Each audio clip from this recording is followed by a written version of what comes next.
প্রিয় দর্শক, কোনো নাম্বারে আপনার WhatsApp খোলা আছে নাকি নেই সেটা আপনি কিভাবে বুঝবেন? ধরেন আপনার একটা সেভ করা নাম্বার। আপনি দেখতে চাচ্ছেন যে আপনার একটা WhatsApp আছে নাকি নেই। তো এটি করার জন্য আপনাকে যে নাম্বারে আপনার আ আ চাচ্ছেন খুঁজতে সেই নাম্বারটায় ১ম যাইতে হবে। দেখেন ধরেন আমি এই নাম্বারটাতে আমি দেখতে চাচ্ছি যে এটা আসলে ফোন নাম্বার WhatsApp আছে নাকি নেই। তাহলে এখানে আমার আগে যে আইকনটাতে ক্লিক করতে হবে। ক্লিক করার পর এখানে দেখতে পাচ্ছেন ২ টা অপশন, একটা WhatsApp, একটা WhatsApp বিজনেস।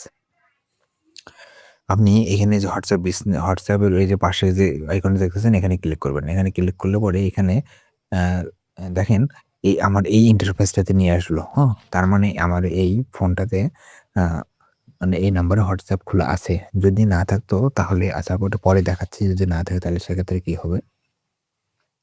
এই ইন্টারফেসটাতে যদি নিয়ে আসে তাহলে বুঝবেন যে আপনি এটা WhatsApp খোলা আছে। আপনি যদি এখন এখানে মেসেজ করেন হাই লিখে তাহলে এটা কিন্তু চলে যাবে। তো আমি চাচ্ছি না এখানে মেসেজ করতে। তো এখানে যদি আপনি সেন্ড করেন কোনো কিছু লিখে তাহলে কিন্তু চলে যাবে WhatsApp এ। ওকে?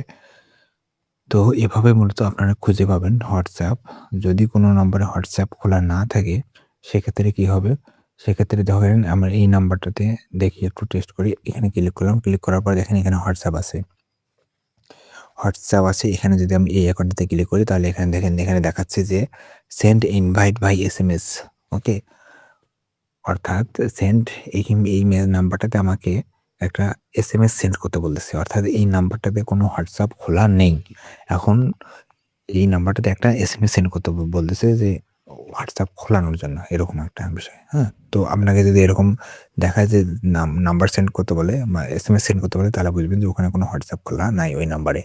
তো এভাবেই মূলত আপনারা বুঝতে পারবেন যে আসলে কোনো নাম্বার WhatsApp খোলা আছে নাকি নেই। এখান থেকে আমরা নট নাও তে ক্লিক করতেছি। ওকে?